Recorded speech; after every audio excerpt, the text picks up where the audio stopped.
तो भाई आज सुबह सुबह बच्चे चल दिए थे मम्मा के साथ घूमने के लिए गाड़ी में।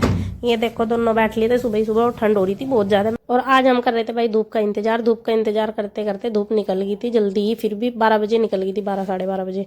तो भाई हमने डालना शुरू कर दिया था आज संधा भाभी के लिए। भाभी की हो रही बहुत ज्यादा तबीयत खराब, तो उन्हें बताया था डॉक्टर ने कि नसें कमजोर है, तो इसलिए थोड़ा सा सांदा बना दो। तो आज मैंने बनाना शुरू कर दिया था भाभी के लिए सांदा। ये देखो भाई मखाने मैंने चढ़ा दिए थे चूल्हे पे, चूल्हा ही जलाया था क्योंकि गैस पे तो भाई मुझे जी नहीं लगता मेरा रसोई में बिल्कुल भी, मुझे लगे बाहर में ही खुले में ही जी सा। तो इसलिए मैंने चूल्हा ही जला दिया था और चूल्हे पे ही मैं बना दूंगी। मखाने जो है मैंने मट्ठी मट्ठी आंच पे भुनने थे, बहुत ही हल्की हल्की आंच पे। और ये देखो मखाने भून के मैंने उतार दिए थे परात में। और अब मैं चढ़ा दूंगी दूसरी चीज़, घी मैंने डाल दिया था और अब मैं इसमें डाल दूंगी गोंद। ये देखो गोंद कितनी जल्दी फूल जा।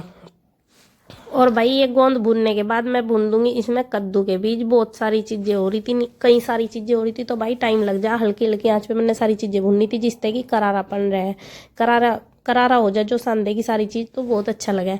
इधर मैंने खरबूजे के बीज भी भून दिए थे और मैं कद्दू के बीज थे और अखरोट बादाम और काजू मैंने तीनों चीज एक साथ ही भून दी थी।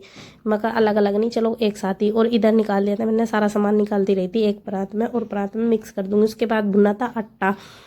बेसन मंगाना हम भूल गए थे भाई, तो इसलिए फिर आटा ही डाल दिया था क्योंकि हमारी दादी नानी भी तो पहले आटा ही डाला करती थी संडे में, तो इसलिए मैंने डाल दिया था फिर आटा ही। मैंने कहा क्या काम रोकना, फिर नहीं तो लाना पड़ता तो फिर काम रुकता बीच में, तो इसलिए फिर टाइम लग जाता। तो इसलिए संदा बना कर मैंने कर दिया था तैयार, पर 2 घंटे लग गए थे भाई। इतनी जल्दी संदा तैयार नहीं होता, चाहे थोड़ा ही बनाओ। तो संदा बना कर तैयार, और इसे तैयार करने के बाद भाई मैं रख दूंगी एक डब्बे में।